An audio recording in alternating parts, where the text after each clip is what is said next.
Thank you, Masha, for your introduction. Good afternoon, ladies and gentlemen in Europe. I see we also have some participants from Asia. Must be already midnight at your place. And of course, good morning for our participants in the United States. So it's me a pleasure to discuss and present to you in the next hour some new features that we have made available in the latest version of Diana, that is version 9.6. We have started at the beginning of November, so 2 weeks ago, with releasing this version. Some of you may already have it. Others will be contacted by TNO, Diana or distributors very soon to discuss the possibilities to make this also available for you. Let me see. Yeah. In this sheet you see an overview of the history of TNO Diana, and I will not go in detail, but I want to mention once more to you, and I think I have done that before in earlier presentations, that in 2011 we have started the development of a new state-of-the-art graphical environment for Diana. And earlier this year, when we introduced Diana 9.5, we have the first version of this new development was made available as completely renewed mesh editor. In the version that we focus on today, 9.6, you will see that the functionality of this mesh editor has been extended. But that's not all. There are also a lot of new analysis functionalities or analysis functionalities that has been re-engineered and also changed so that they fit better in the graphical environment. Before we go to that, I want to discuss with you once more the development direction of Diana. So traditionally we have our own iDiana pre-post-processing environment, which was based on the FemGV software, which had a more or less integrated environment with the Diana solver, good functionality, inclusive scripting of functionality, but especially new users experience this as a graphical environment that is rather difficult to use. And therefore, in the last years, we have offered another pre-post-processing environment, which is based on FX Plus for Diana. In this more graphical-oriented FX Plus environment, we offer powerful geometrical tools to define geometries in a CAD way of working, which are very nice integrated with state-of-art meshing procedures. And now we want to combine the strength of both of these programs in a new environment, which is developed by TNO Diana, which is fully integrated, and to extend this in the next years with not only state-of-the-art nonlinear analysis functionalities. Of course, that's where we come from, that is our focus, but we want to make also clear link to international design codes and add in the same environment also specific functions that will help you to build up specific models much faster and much easier. And the version in which all these things will be combined, we refer internally to as Diana version 10. So 9.6 after 9.5 is clearly a step in that direction. But we are not there yet. So Once more, what's typical on the different graphical environments that are available with Diana. Diana FEMGV, our proprietary pre-post processor, which is dedicated to Diana, offers both batch and graphical control, is available both on Windows systems and Linux systems. Alternatively, in addition to that, we have an external pre-post processor, which is originally developed by Midas IT, our former partner. We have full marketing rights of that software. The program is easy to use and very intuitive, but has, for example, no batch control and is not available on Linux. And there are some users who say we don't like that. But other users say, no problem, we like very much the ease of use. The new environment will be fully integrated, not only pre and post. Pre and post functionality will be fully integrated with analysis functionality, and we want to combine strength of the other two environments in this new development. So it will be available on Windows as well on Linux. It has graphical user interface, but can also be used in batch control. State-of-the-art functionality, easy to use, and it is dedicated for Diana, so not a general user interface. The typical concepts of a Diana analysis you will recognize in this environment.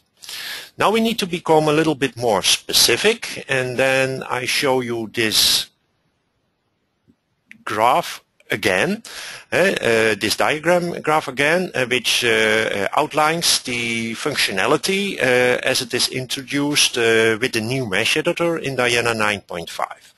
So horizontally you see the workflow from model definition to the finite element analysis to post-processing. We have the traditional line of iDiana pre-processing and post-processing, or alternatively FX Plus pre-processing and FX Plus post-processing.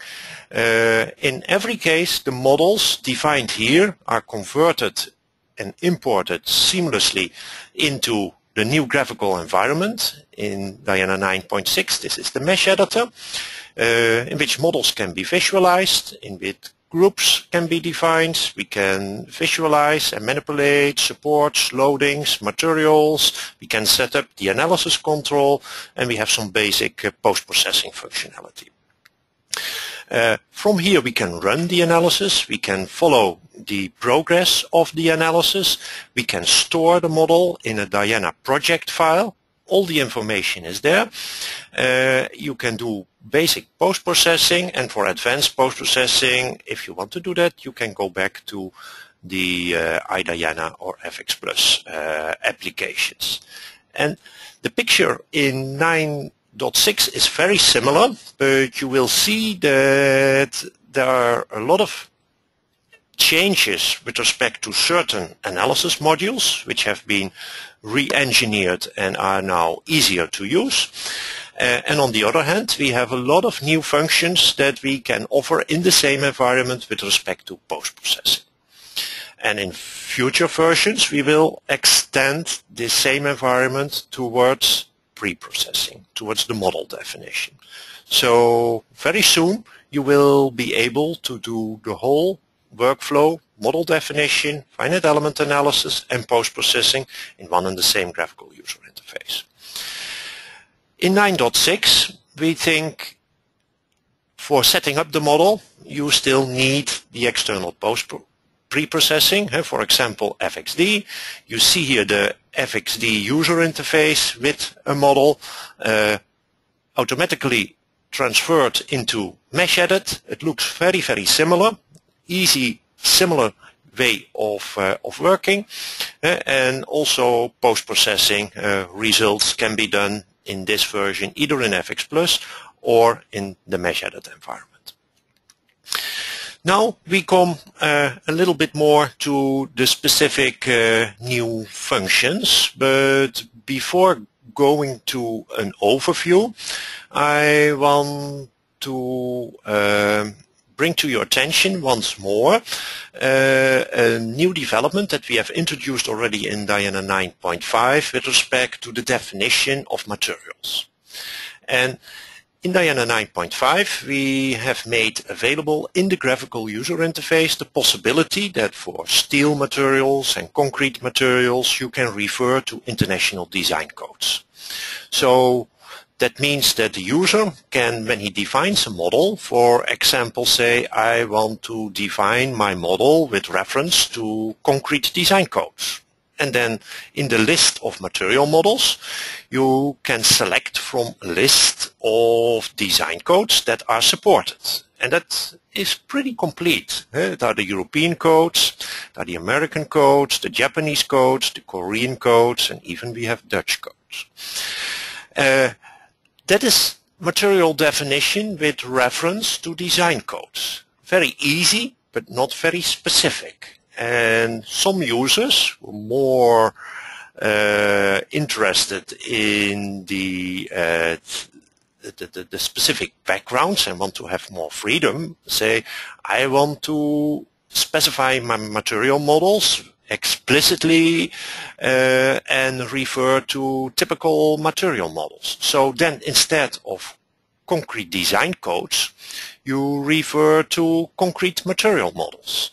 And then you have a list, for example, list of most popular concrete models that Diana offers. Here you see linear elastic orthotropic, total strain, multidirectional fixed crack. You select one. In this case, the total strain model was selected, and you get a diagram which consists of different sections, and you can fill in the different parameters. In this case, you see total strain model, tensile behavior. You need to choose a tensile curve, and here a selection of a list of all possible curves can be is shown, and dependent on what curve you choose, you need to fill in also some specific parameters. This is not only for structural materials. We have similar input now for soil and rock materials. Here you see an overview of the most popular soil and rock material models that are offered in Diana. You see here, for example, the input for a standard Moore column plasticity model with the standard parameters. Optional, you can define hardening curves. That can be with reference to a curve, or that can be with reference to a diagram. For example, if you want to define a sign of the friction as a hardenings diagram, you click this button and you get here a dialog, and you can copy and paste such a table with Microsoft Excel. Which is very easy. You see also that you have the possibility here to activate number of aspects that should be included in the material definition.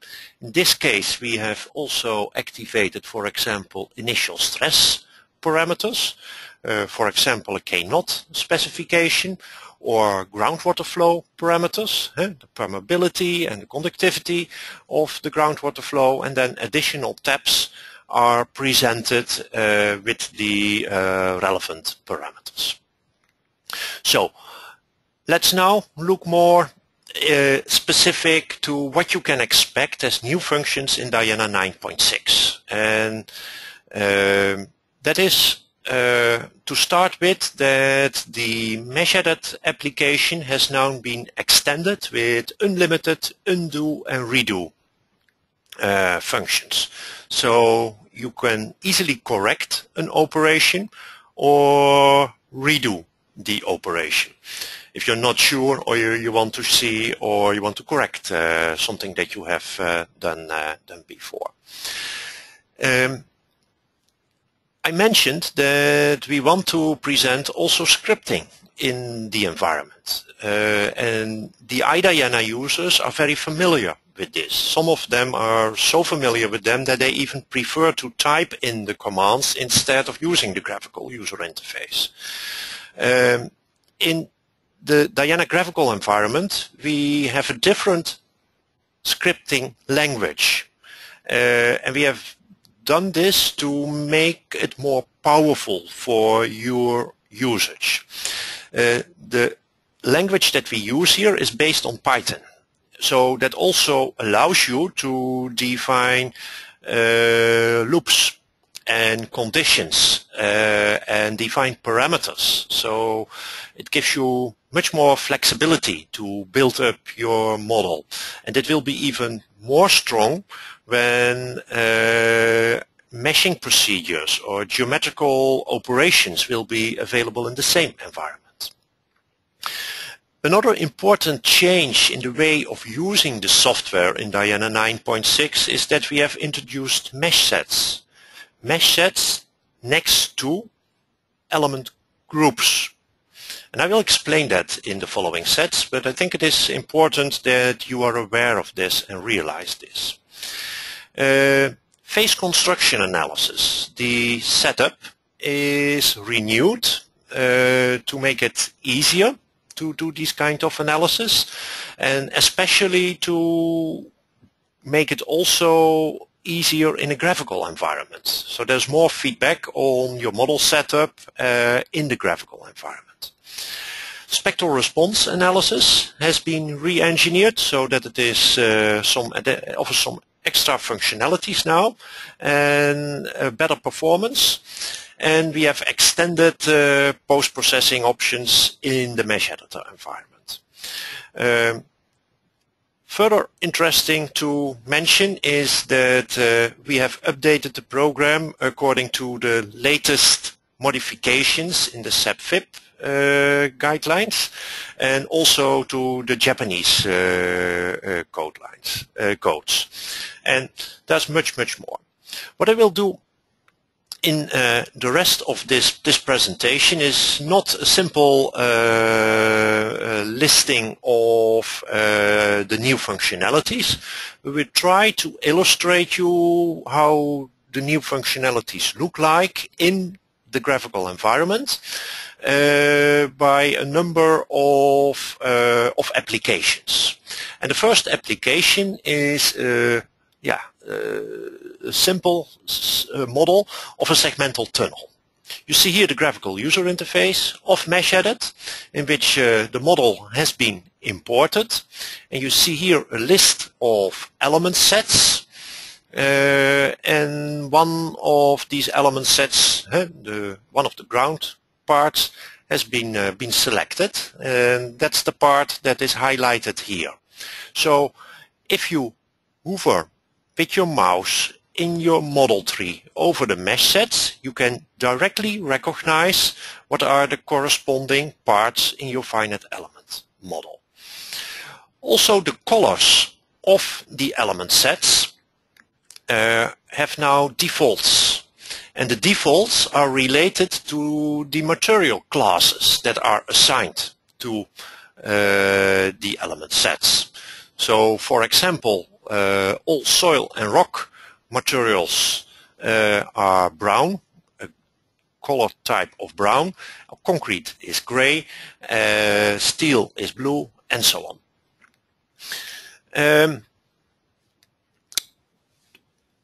An element set, in contrary to a group, is exclusive. That means that an individual element can only be is exactly part of one element set. And this is different than groups, because groups don't have this condition. One element can be part of several groups. And the advantage of working with sets is that you can refer here uniquely to one element, and for example assign properties to a set instead of individual elements, because now it is unique. That means that if we select here in this list of element sets one set, we see here in the property set the name of that set, but also directly which material is assigned to this set, which geometry is assigned to this set, which data is assigned to this set, and the number of elements. But it's also very easy to change this. We can, for example, click this here, then a list box will appear, and we can change the material that is assigned to that element set. So If we go, for example, to for the same model, the segmented tunnel model, to this property box, and we click here for a lining element set, we see here that concrete is the material that is assigned to that element set, but here we have a list of all the different materials that are defined in this model. So it's very easy to change these assignments because they are one-to-one, they are unique. Here you see again the dialog of the material definition, and in the figure that you see here is not the ground mesh sets, but you see here the concrete lining mesh sets. Different segments of concrete linings with line interfaces in between.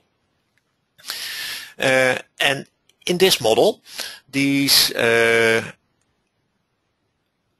linings are modeled with curved shell elements, and the interfaces, the joints between these segments, are modeled with so-called shell interface elements or line interface elements, which have next to their displacement degrees of freedom in every node also rotational degrees of freedom.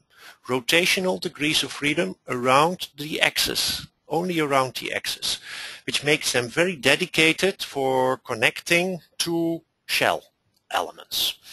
And these line interface elements allow for the following relative deformation modes. They can open and close, they can out of plane shear, there is in plane shear, but they can also hinge.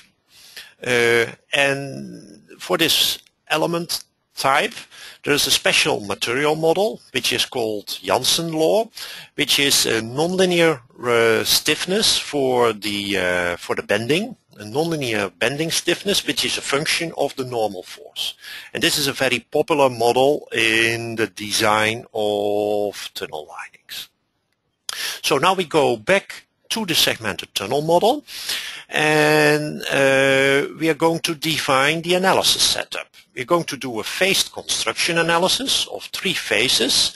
In the first phase we define the in situ stresses, so we only have the ground mesh sets active.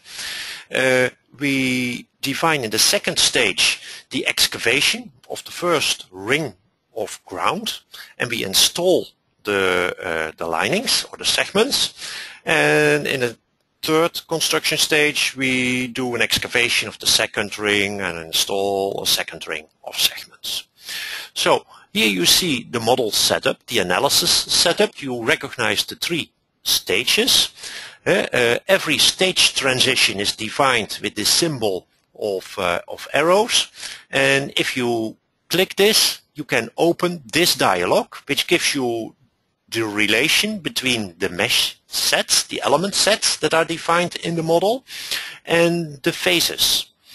And with the checkbox it is identified which mesh set is active in a certain phase. So you see in the first phase we have only the soil elements, in the second one the ring number 1 is deactivated and the linings of the first ring are activated. Now in the third construction phase, 1 more ring is deactivated and some more linings are activated.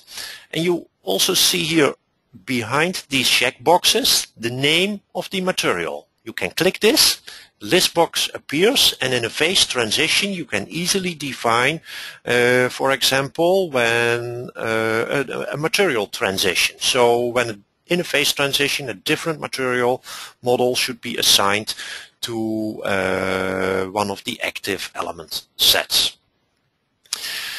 And then we can run the analysis. When we do that, we get the results, and these contour plots of vertical displacements or of bending moments of the segments are defined and generated by the mesh editor. So a new post-processing mode that is available now in 9.6 is that we can also present results with diagrams. So here you see the Janssen normal force in the joints between the segments with diagrams. The color corresponds with a value. This is the normal force. This is the shear force. So here you see easily in which locations the shear force is largest. That brings us to a second application, or a second example that I want to present to you, and that is a model to design a pile-raft foundation. This model has been set up by one of our customers, which is Langan in New York, and it's a model of Kingdom Tower. So this is for the design of a pile and raft system.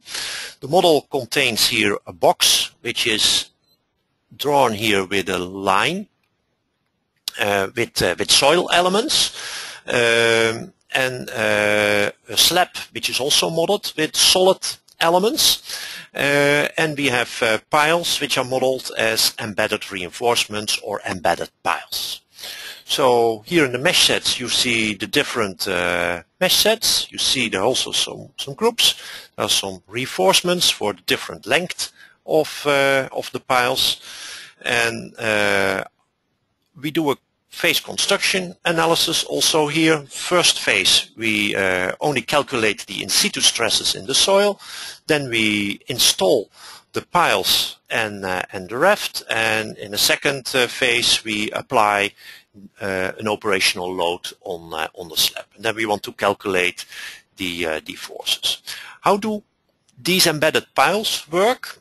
Very similar as embedded reinforcements. As you can see here, you have a number of continuum elements for the soil, and independent of the shape and the connectivity of these soil elements, you can define your configuration of piles. And then the software calculates the intersection.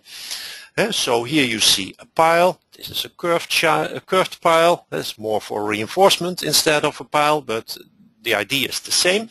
The software calculates the section of the pile that is intersected by an element, and automatically in this case not only defines the pile part as a section that is fully embedded, but it defines it as a beam element which is connected with an interface to the soil element in which it is located.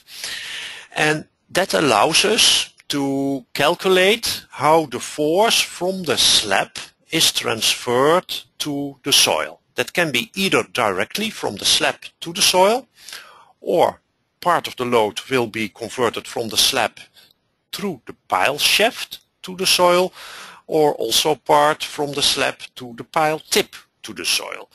Because for the piles we can give an option, we can activate an option that a pile tip element is defined at the tip of the spring, which gives an additional stiffness. So for these piles we have a specific input. Here you see the input for a pile in the soil. Then we need to define the properties, the material properties of the pile. That's the Young's modulus and the mass. But also the interaction between the pile and the soil, which is laid out here. In this case we have activated the Coulomb friction model. That's a new option in Diana 9.6. So you have your stiffness, which is in fact the penalty stiffness. You have your Coulomb friction, and the Coulomb friction requires the definition of a cohesion and a tangent of your friction angle. And then the actual friction stress, the maximum friction stress along the pile with the soil, is defined by the normal stress in the soil and these parameters. And okay, then we go back to the model. We see again here the input of the phase construction analysis, which element sets are active in which phases. So in the beginning we have the different soil layers only active. Here we have the concrete also activated, both for the piles. No, sorry, this is for the slab. And here we see here the reinforcement sets, that's the piles that are activated, but also support sets. Support sets can also be activated or deactivated in the same dialog. So when we look to this model, this is a model of roughly 100,000 elements with 270 different piles. We have nonlinear behavior for the soil and also for the soil pile interface, and calculating a solution for this analysis takes roughly 5 minutes. So I think that's very reasonable time, which makes clear that these kind of analysis can be done nowadays much faster than they could be done 2 or 3 years ago. So when we run the analysis, we see here, for example, contour plots of the vertical total stresses in the different soil layers, or we see the vertical subsidence, the vertical displacements after the full load is applied. But in the same user interface we can also make diagrams along the piles for the actual forces, or for example for the bending moment along the pile z-axis. Now I want to focus a little bit more on materials and spend a few minutes to explain to you recent developments in Diana with respect to fiber reinforced concrete. So what you see in this graph is a typical one-dimensional stress-strain relation of fiber reinforced concrete. Typical is in the tensile regime, where there is a residual stress. So for all total strain cracking models with all different softening tensile curves, we have now the option to add a minimum value. That means that the tensile stress will never fall back lower than this residual stress. And this is something that makes Diana much more suitable for the application of fiber reinforced concrete. That can be both synthetic fibers, as you see here, or steel fibers, as for example in this figure. And we experience a strong growing interest in fiber reinforced concrete to replace the rather expensive steel reinforcements, but also when we look, for example, to synthetic fibers in concrete, the concrete gets much more ductile, but also get better sealing properties, which is very good for the durability. If you look, for example, for such an underground structure, this is a tripod foundation, which is loaded here on one point, but the load is carried because the soil is very weak by 3 piles, and there is a slab that is loaded strongly in bending. So you may expect cracks, as you see here, with these yellow and green crack patterns. If the concrete cracks and you have standard concrete, the water in the ground will penetrate the concrete and lead to corrosion to the steel in the concrete. And this problem, this is not a problem in fiber reinforced concrete, especially in synthetic fibers. From concrete to composites, also fiber reinforced. A complete different material.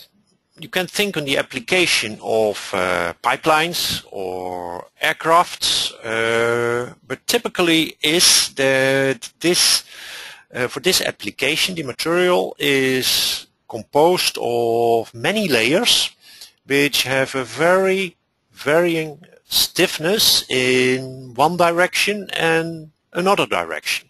So in fact there are fibers which have a clear orientation, and in different layers of the material the orientation is very, very different. And in Diana we have already a long time available so-called layered shell elements for this application, in which in a shell element different layers with different materials can be identified, and every layer has its own integration points. So this works very well, but is rather expensive because the stress-strain behavior need to be evaluated in every individual integration point, and every element has a lot of integration points. So what we have made available in Diana 9.6 is a new shell elements, which is direct integrated shell elements. So it has only integration points, one integration point over the thickness. You can assign here layered properties with orthotropic materials in the same way as the layered shell elements.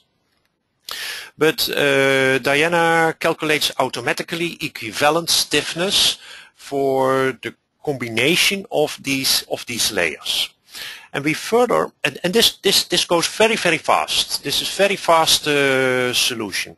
In addition, for this application, the engineers need to make many checks in the design, whether the stresses are in agreement with the strength of the fibers, and therefore we have typical failure criterion as the maximum criterion, or the Tsai-Hill criterion, or the Tsai-Wu criterion, which can be also now used as output results in Diana.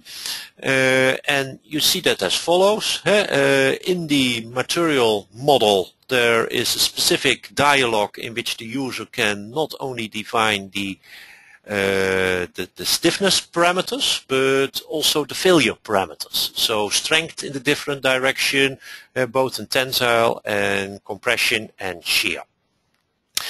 So it is a layered element, so we have a specific function that the material for the different layers can be identified, and that is once more identified here. And then you then run the analysis. You have in your post-processing here an overview of results. For example, it's a linear static analysis, compose failure criteria, these three criteria. You can select them and make a contour plot for the respective layer of material in your model. From fibers to dynamic analysis. Now I will explain to you some examples of dynamic analysis. And the first application is a evaluation of an apartment tower. What are we going to discuss here is some recent developments, some improvements in Diana with respect to the eigenvalue analysis. Basic analysis, but very essential for dynamic analysis. So traditionally we offer the Arnoldi method, in which the user defines, I say I want to have the first 20 eigenpairs. And then Diana does the calculation and gives you the eigenvalues and the eigenmodes. And so far we could only do that based on Koleski solver matrix inversion, but we have now also made it possible to do this inversion of the matrix with using the Paradiso parallel direct solver, which goes, especially for these big models, gives much better performance. We'll show that in the next sheet with some applications. Alternatively, we have also made available a complete different concept of performing an eigenvalue analysis, which is based on the FEAST procedure as offered by the Intel MKL libraries that we use in Diana. And here the user does not say as input, I want to have the first 20 eigenmodes. No, he says, I want the program to come up with all pairs in a user-defined range. For example, from 1 to 10 Hertz. So the model that we are looking here is a 15-story building, which is defined by 470,000 higher order elements. It has more than 2 million degrees of freedom, and we are going to do some comparisons in performance of the different methods when we ask for 12 eigenpairs. So this is a rather big model. Yeah, we have here the mesh of the same model. We are referring here to analysis done on a Linux platform with 48 gigabyte and 2 processors. So we have a number of operations that need to be performed by the software. Of course, the stiffness matrices need to be set up, as well as the mass matrices. That's needed by each of the 3 solution approaches. So Arnoldi with Koleski, Arnoldi with Paradiso, and Feast. Setup of the matrices is the same. If we do the Arnoldi procedure, then we need to invert the matrix. With Koleski is a rather expensive operation. 12 minutes, 50 seconds. If you do the same with Paradiso, it takes only 38 seconds. When we have the inverse of the matrices, we need to calculate the eigenvalue from that. For both methods, the same operation. Both takes 48 seconds. When we do a Feast procedure as alternative to the Arnoldi, we don't need to do the inversion explicitly, and we don't calculate the eigenvalue explicitly. Everything is handled by the Feast libraries. So that takes here 11.20 seconds. So you see already this plus this for Paradiso solver is less time than with Feast. Feast is not faster than Paradiso with Arnoldi. And it is very comparable time than Arnoldi with Koleski.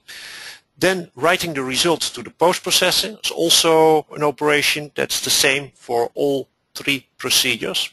Altogether, when we do this analysis using Koleski procedure decomposition, then we have a total analysis time of 13 minutes and 18 seconds. When we do the same with Paradiso, is 1 minute 46, so it's a speed up of a factor 8.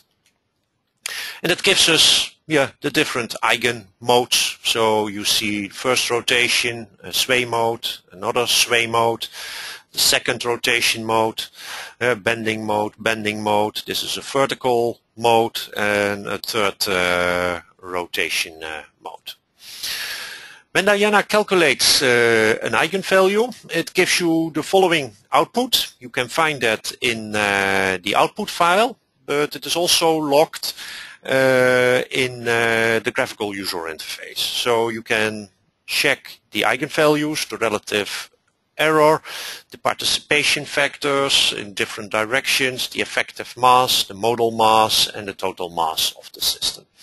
And as we have seen in the previous pictures, they can be graphically output.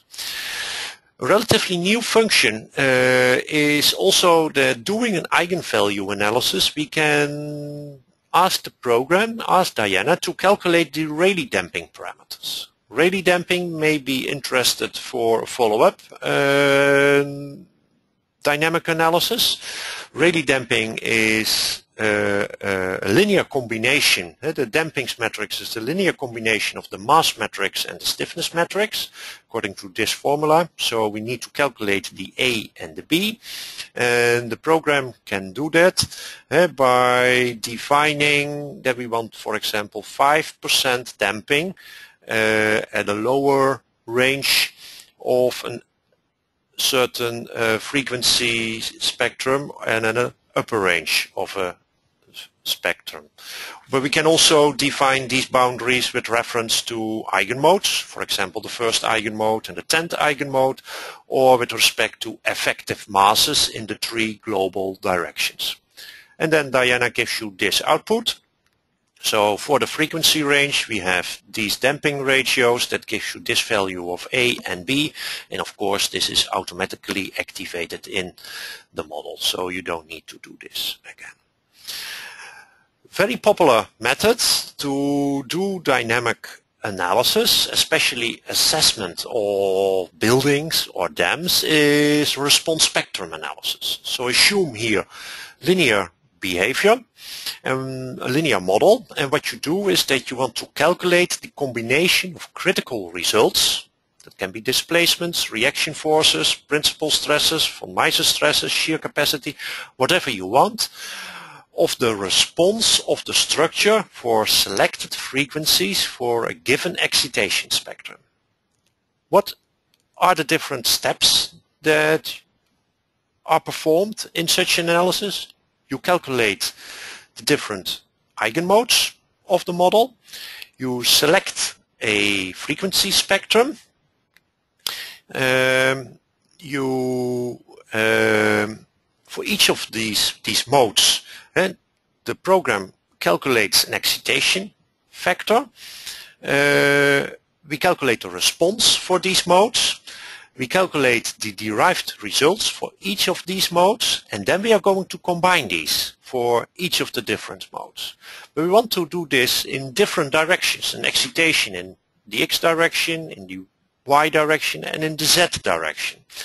And also the different results for the different combinations are combined. That gives us envelopes, so minimum value for all these different frequencies and all these different directions. That means we have minimum values and we have maximum values. And only these envelopes are presented as output. So a lot of cases of frequencies are considered in the analysis, but the output is very, very limited, and therefore it is efficient to do this analysis. I want to illustrate that, how that works with respect to response spectrum analysis of an LNG tank. You see the finite element mesh here. We have different frequency load diagrams.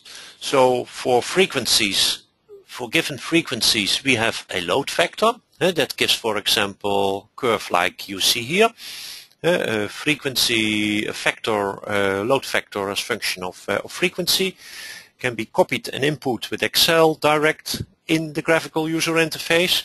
We have here a dialog for the setup of the spectral response analysis. So the user needs to define what superposition mode he wants to use. If you use CQC, also possible to define modal damping coefficients. We have load superposition for the different loading directions. That can be again for SRSS rule or linear combination. We have the option to define a linear static load. Maybe there is a weight load that need to be considered, or when you design a dam for earthquakes you want, for example, the hydrostatic loading on the dam to be considered, and we can define different output results. And when you select, for example, here in the output displacements or principal stresses, you see here the total displacements. You see high and low values, so the upper limit and the lower limits of the envelopes, and the same applies for the principal stresses. When we do a spectral analysis or any other type of analysis, we can also in the same environment for these specific output results generate contour plots, as you see here. For example, the upper limit of the first principal stress in the layer number 1, which is selected here. So apparently in the shell elements we have 4 layers. for a CQC combination. When we look to the same tank, we have here the same picture as before. This is the highest value of the S1 principal stress. This is the lowest value of the S3 principal stress. But we have now also possibility in Diana 9.6 mesh editor to define clipping planes in a three-dimensional model. So here we have defined 3 clipping planes. When you make clipping planes with a shell structure, you see the contours only on the intersection with the clipping planes. That's an option. In 3 dimensions, this is a cross-section, if this is a solid model. But you can also say, I want to visualize only the part that is on positive to this clipping plane and positive to that clipping plane and positive to that clipping plane, or positive to this and negative to this and negative to this. And then you get only part of the model being colored in. That about spectral response analysis, which is completely renewed in Diana 9.6. When we talk about dynamic analysis, earthquake analysis, another procedure that becomes more and more important is pushover analysis. And in pushover analysis, we usually consider nonlinear behavior of the structure. So we do a nonlinear analysis, calculate first with an Eigen mode the critical sway modes, identify this. Diana automatically converts or calculates then horizontal equivalent load, pressure load on the structure, and then we do a nonlinear model considering geometrical and physical nonlinear behavior. Usually we apply total strain model. Other failure models can also be considered and calculate a maximum horizontal acceleration or horizontal pressure that the model can have. So I want to illustrate that for a nice example. This is a church tower of Winsum in the north of the Netherlands, which is investigated for resistance of earthquakes. We have problems with earthquakes in the northern part of the Netherlands. So we define a total strain crack characteristics, as you see here. As input, you see here a finite element model of the masonry parts of the structure. This is the material input. We define here a nonlinear analysis. First we apply the weight load, then we apply the pushover load. We do that with automatic load stepping, and we apply arc length control so that we can go over the maximum force load that is defined. And then as output we get, for example, the crack width at different loading levels, which you see increasing here in the different pictures. So here the pressure load is applied from the back to the front of the model, and then you see that the front face shows a big crack with the main structure of the building. And here you see the horizontal gravity acceleration as function of horizontal deflection of the top of the tower. Another example is not related to earthquakes, is nonlinear concrete behavior. Simple example, two-dimensional concrete beam with bar reinforcement, total strain crack model, linear elastic model for steel. We run the analysis in the same environment and display here at different stages the crack pattern. So first you see the bending cracks in this picture. The bending cracks start to localize a little bit, then we get a snap back that leads to cracks on the other side of the reinforcement bars. There also we get secondary cracks that corresponds to this picture, and then the shear failure comes in, leading to diagonal dominant cracks, and then the maximum loading capacity of the beam has been reached. I show this as a transition to some new curves that we have made available in the total strain crack model. So far in Diana 9.5, for unloading and reloading in the total strain model, we were always restricted to secant models. But in Japan, they have adopted now the new design codes, the JSCE 2012, which are strongly dependent on the Meikawa curves for loading and unloading and compression. And these models are also available in the total strain model. And you see here very nice hysteretic loops for loading and unloading in the total strain environment. Another characteristics of this model is that the tensile part, the tensile curves, shift to the compressive regime when first failure in compression has occurred in the same integration point. Now some more curves in the total strain model in Diana 9.6. The most recent curves for the model code, the CEB-FIP model code 2010, have been added, and we have also added a specific curve for fiber reinforced concrete, where a tensile strength and then two calibration points can be defined, which refer either to crack strain or to crack opening.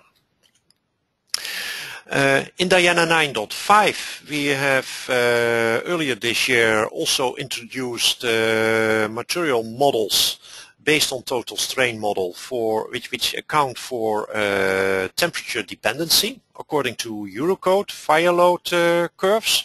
So this is the specific curve in compression, and here you see the same curve on the same scale.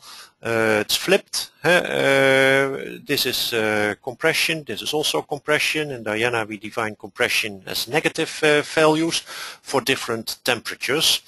And instead of defining these dependencies explicitly, you can also, Diana applies this automatically when you define this code. Alternatively, you can also define other dependencies when you want. And the same applies for steel models. We refer to also the Eurocode here, and the temperature dependencies are considered automatically. In the last years, a lot of shear failure tests for two-dimensional beams have been done, and we see now a growing interest for punching of slabs, which is in fact very similar analysis, but only with solid elements on slabs. So in this example we have a thick concrete slab here with a loading plate. You see all the top nodes are tied to this center node, which is loaded with the prescribed displacement. There are interfaces between the concrete slab and the steel frame. There's a reinforcement grid, not as a grid defined, but a sequence of bars. And then we can calculate displacements, or here you see a clipping plane with contours of crack opening, or diagrams of relative displacements in bars or bending moments in bars, because these are slipping things. This is some input for the different material models, but I think you have already seen that in earlier examples. Another example that I want to discuss with you briefly is bridge assessment, a hot topic for owners of bridges, because many bridges that we have in the western part of the world have been built a long time ago, 20 years or longer, which are designed with relatively simple analysis models, usually with girder type of models, beam type of models. and traffic loads nowadays are sometimes much higher than the original bridge has been designed for.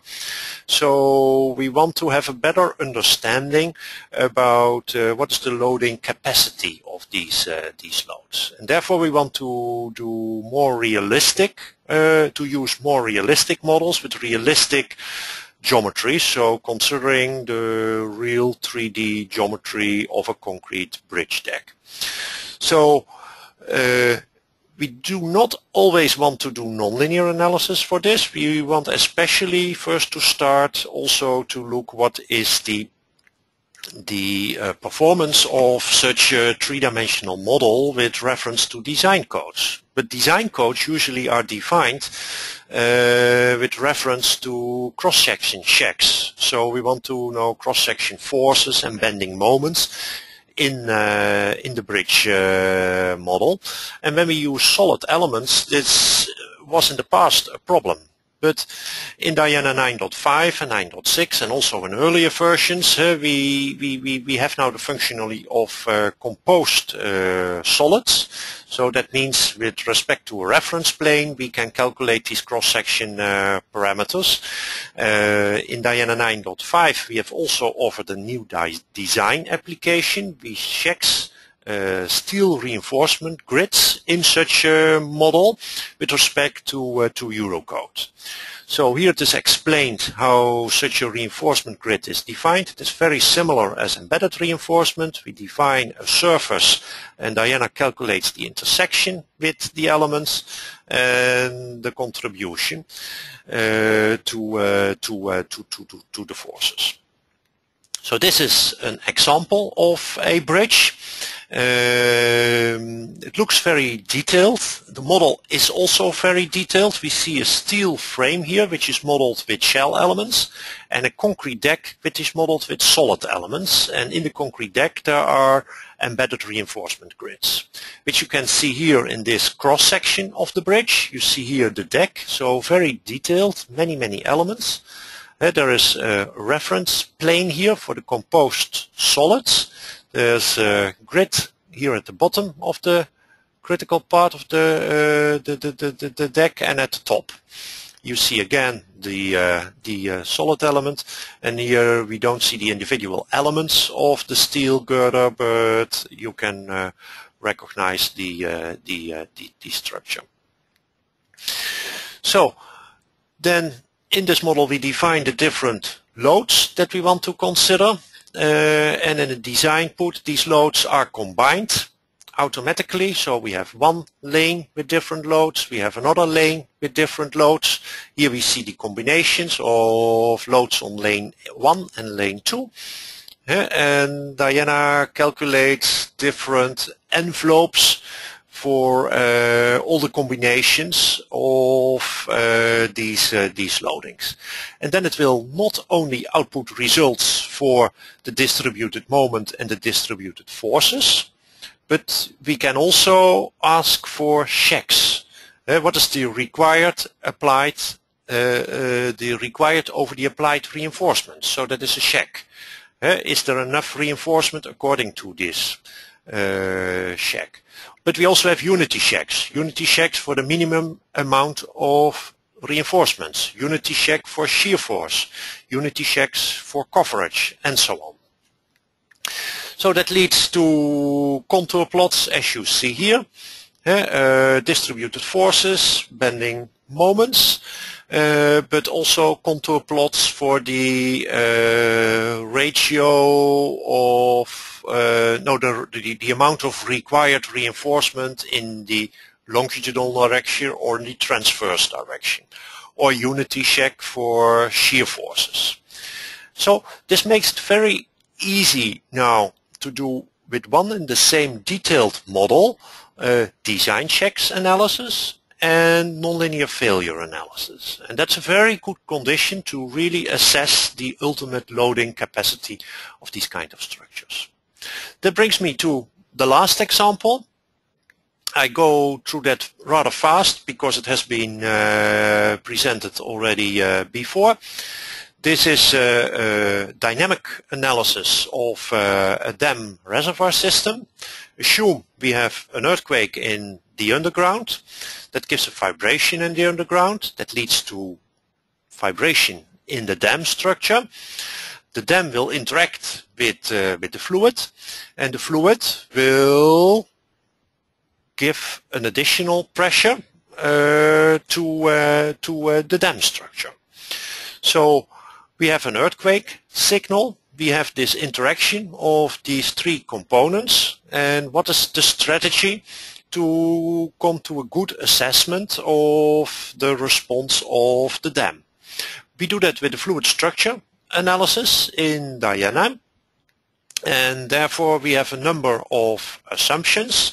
We assume that displacements are relatively small, velocities are relatively small, the fluid is inviscid, only small compressibilities can be considered, and there are no body forces in the fluid. So that means that we need to apply explicitly, in addition to this interaction, also the hydrostatic pressures. So then we have two cases. We have the traditional case in which we assume that fluid is incompressible, that there is a far field with dynamic, with zero dynamic pressure. There is no bottom absorption. And there's the other case in which we say this is a little bit more sophisticated. We consider the compressibility of the fluid. We consider absorption at the far field boundary, but we also consider absorption at the bottom. The last model means that some properties, the fluid compressibility and the bottom absorption, are in principle frequency dependent properties, so we cannot do that with a transient standard analysis. And therefore we offer in Diana the HFTD approach, the hybrid frequency time domain analysis, in which we switch from the frequency domain to the time domain by fast Fourier transformation. It works very similar as a nonlinear transient analysis, but every time we change back to the frequency domain and can account for the frequency dependent properties. So this is illustrated with this schematic arched dam model. We have three mesh sets, foundation, dam body, and the reservoir itself with fluid elements. And for both cases, we can calculate now the time response, for example, a node at the crest. And that gives us possibility to investigate the effects of response when we take compressibility and bottom absorption and absorption by far field into account. So that brings me to the end of the presentation. Thank you for your attention. I give back to Maas, and I think we will have some time to discuss some of your questions.